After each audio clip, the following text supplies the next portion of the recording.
And we're back. And back with me today, I have Dr. Latashia Hicks, family practice physician for over 10 years, who is now focusing on hormonal health and balance for men and women, and even some couples work thrown in there. Thank you so much for coming back with us today. Yes, I had a blast at the last show and glad to be back. I'm so happy you're here. And so today, I know we talked about couples, men and women and how they can connect. And today I would really love to talk about how menopause and hormonal health in women is showing up to be an imbalance and at younger and younger ages. We're seeing menopause showing up in, it was average age of 51, now it's in 40s, Yes. even in 30s for some. Yes.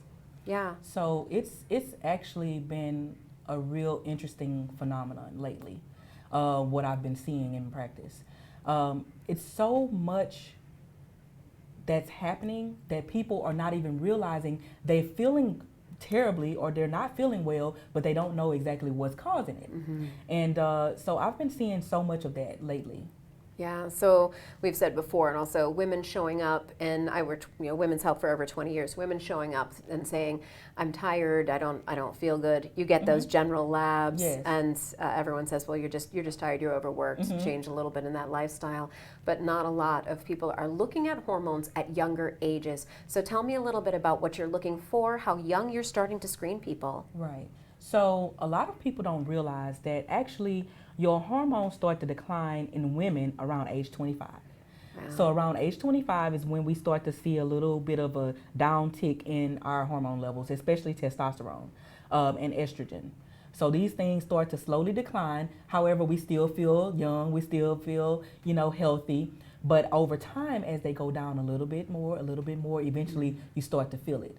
Then the fatigue starts. You may feel a little tired, a little bit moody. You may start to notice the weight gain, and especially the weight gain around the middle. So I know a lot of the ladies know about that around the middle, where that's the weight gain that nobody likes. Right. Mm-hmm. So, but that can be associated with hormone deficiencies. So that's one of the things that people notice also. Then they start to have the hot flashes. Some people don't even notice it right away. What it is, they just start sweating out of nowhere. They may be doing something, watching TV, and then all of a sudden the sweats are just starting, or they're waking up in a hot, waking up feeling hot and sweaty at nighttime.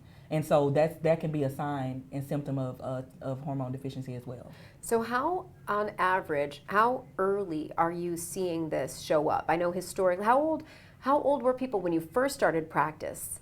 And what is the difference now? How much younger are they now than they were 10 years ago? Well, I know a lot of the women that I'm seeing with symptoms, they're coming in the 30s usually. Okay. So the 30s is usually the target, and the reason why I like 30s is because you're catching them before it gets so bad that it's just debilitating, but not so early that it's causing other issues. So I think that that's one of the good things about it. But actually, I had a very interesting patient that came in, a 29-year-old woman that came into the office, and she was feeling tired, fatigued. She was very emotional. And one of the things that I really remember more than anything, one of the funniest stories to me, was she was saying that her husband took her to buy a car. And he asked her what car she wanted and everything. He got her the exact car she wanted and the exact color she wanted, everything. But when she got the car, she was crying and sad. And he said, I thought you were happy. Why aren't you? She was like, I am happy. She was crying, saying that she was happy. But she just didn't know. She was like, I don't know what's going on with my body. She felt like her cycles were getting less and less. They were lighter and lighter. They were coming irregularly all of a sudden. Just everything just felt out of whack. She felt brain fog, and so she came in. When I tested her labs actually looked like what I would see in a menopausal 50-year-old woman. Her FSH level was so high that it looked like she was in menopause, even though she wasn't fully in menopause. Okay. And her estrogen levels were low, and her testosterone levels were in the tank. And so once I optimized her levels and everything, only because she was so young, only needed a little bit of estrogen just to kind of tank her up a little bit, and she did wonderfully well. All of a sudden, everything restored. Her menstrual cycles restored back to normal. They started coming regularly again. Her mood increased. She felt like she had more energy and vitality to take care of her husband and her sons and to be there fully, as her best self. So it was just a wonderful turnaround. and she is just doing remarkably well. That's wonderful. How long ago was that when that started? That was a few years ago. Years ago. So still doing well. Still doing well. That's so incredible. Still doing well. So we are seeing it younger and younger, and I would love to address that elephant in the room, which is people talk about hormones and hormone replacement and how that might put you at risk. I would love for you to talk a little bit about that. So a lot of times, one of the misconceptions about hormone therapy, or about all hormone therapy, is that hormone therapy causes cancer, breast cancer, and things like that. And so that's not entirely true. What happens is there have been multiple different types of hormones. So you have bioidentical hormones, which means that the hormones are exactly the same chemical structure as what your body naturally makes. And then you have synthetic hormones, which are a derivative similar to what your body makes. Synthetic hormones. So these synthetic hormones are the ones that actually place people more at risk. Also, things that place people at risk is giving people estrogen unopposed. A person that's postmenopausal, and they're not having cycles anymore, and you're giving them estrogen, but you're not giving them progesterone to counteract that, to keep them from having their endometrial lining to grow and things like that, and that can lead to endometrial cancer and other things. But when done correctly with a professional who knows what they're doing and has been trained in hormone optimization, you will do well. And actually, it has been shown that testosterone actually lowers your risk of developing breast cancer and some of these other cancers, ovarian cancer. So it is something that can really help heart health, decreasing your risk of cancer, decreasing your risk of developing diabetes, decreasing your risk of developing dementia. A lot of people never talk about that. And as well, there is almost nothing superior to testosterone therapy for helping to build strong bones. That's wonderful. So we were talking about women in that space. Do you tend to give, so let's say when you're talking about women for unopposed estrogen, that's you have to have a uterus and then you get estrogen plus progesterone. Right. When do you consider adding testosterone to that mix? Well, usually everybody gets testosterone. Oh, so testosterone is actually the major player. Okay. A woman who has had breast cancer, I may not put estrogen in her pellets. I may not even add estrogen. I usually will do testosterone only in a woman who has a history of breast cancer, especially if it was an estrogen receptor positive breast cancer, then she would not be a candidate for estrogen. However, your body naturally makes a small amount of estrogen from your testosterone, and what your body naturally would do with the testosterone you made, it will do with the bioidentical hormones that I use.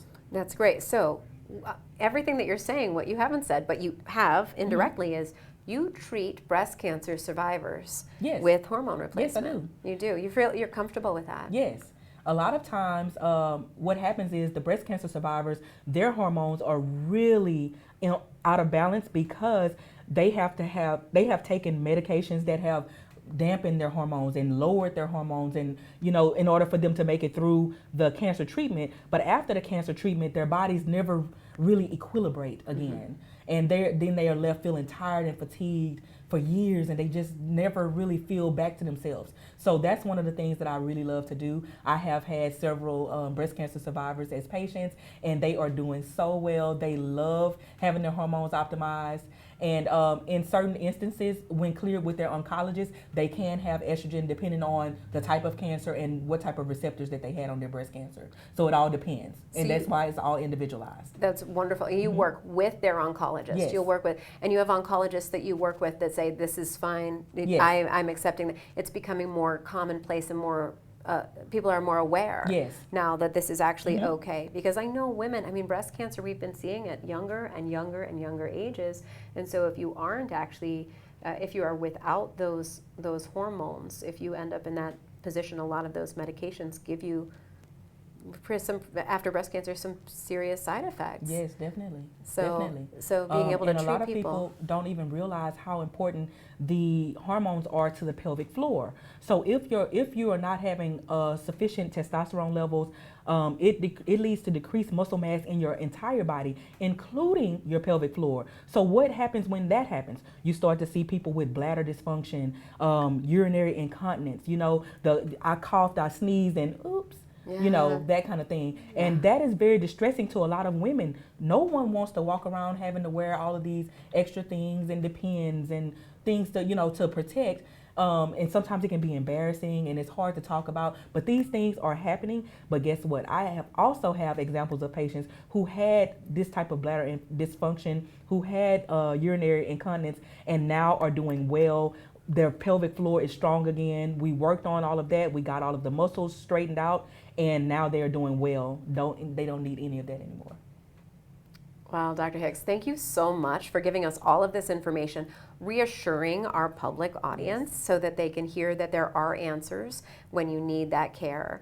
And I know that you're going to be joining us next week, but I'd love for you to share with everyone how they can find you. Yes, so if you are looking for Dr. Hicks, all you need to do is call 713-659-9309. Also, make sure to save that number in your phone so that when you get the call back, you will not have your phone to screen out the call. And also, you have www.exceptionalcareelite.com and on Instagram at EXCAREELITE, X Care Elite. Thank you again. You'll join us next week? Yes, I'll be back. Wonderful. With bells and whistles on. That's perfect. That's perfect. And thank you for joining us, and join us again after these messages for our next guest.